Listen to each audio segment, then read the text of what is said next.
The Earth has always been changing. Geologists will tell you here in Poole Bay of a ridge that used to run from the Needles to Old Harry Rocks.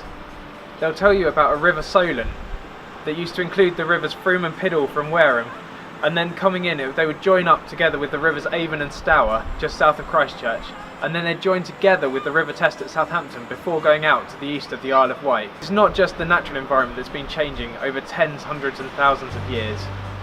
Here on Poole Beach, the cliffs have always been naturally eroding to give us a beach. But not only that, since we as people put in the sea walls here, we've prevented the cliffs from eroding. And the moment we've done that, we've had to basically provide an artificial beach to provide defences to Poole and Bournemouth. What you see here today on the beaches isn't natural, but it's man-made.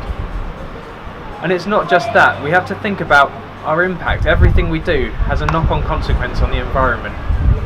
And as we start to talk about that, we start to think about climate change. Actually, for so many people, when we think of climate change, we just think of warmer summers. We think, oh, that'll be nice, we'll get a better suntan. We think that actually the winters there perhaps won't be much snow and ice affecting us get to work, and that actually climate change will be a great thing for us. But actually we couldn't be more wrong. Climate change means more extremes. It means hotter summers, yes, but to the level of droughts. And it means colder winters, that actually the ice, the snows in winter will be far worse.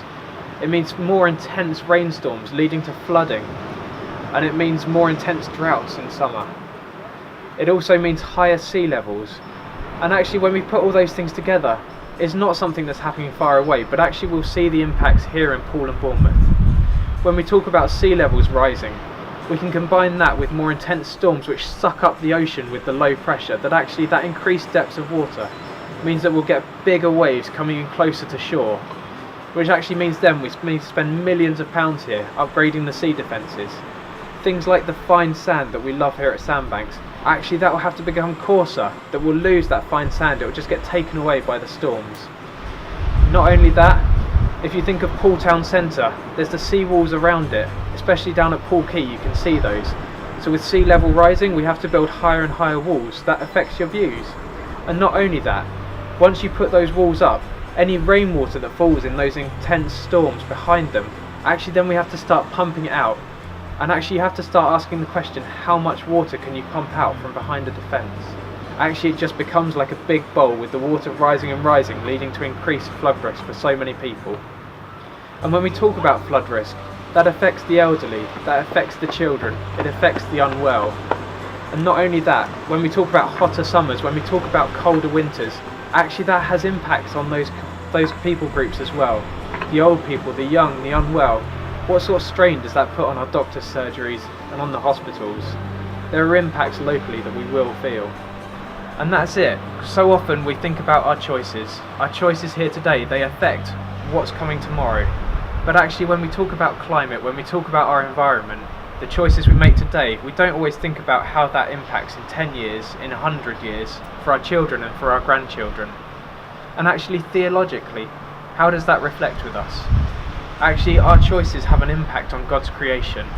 As a people, I really find that we connect with God through nature. And when we live here in Poole, it's so easy to see why. There's so much stunning landscape around, so much of creation that's amazing to see. And yet we have to think, do our choices that we make today, actually how do they affect this landscape in 1 year, in 10 years, in 100 years? Do we need to be making different choices? Do we need to be thinking differently about how our theology affects our choices? Actually, do we believe that God created this universe? Do we believe that God wants us to steward it, to look after it? How does that affect our choices that we make in our everyday lives? I'd like to just encourage you to read a couple of books if you'd like to know more about this subject. There's one here, Ellis for Lifestyle by Ruth Valerio. Actually it's a really easy read that's quite practical. There's another one that's on the reading list for Science, Faith and Technology, Naomi Klein, This Changes Everything.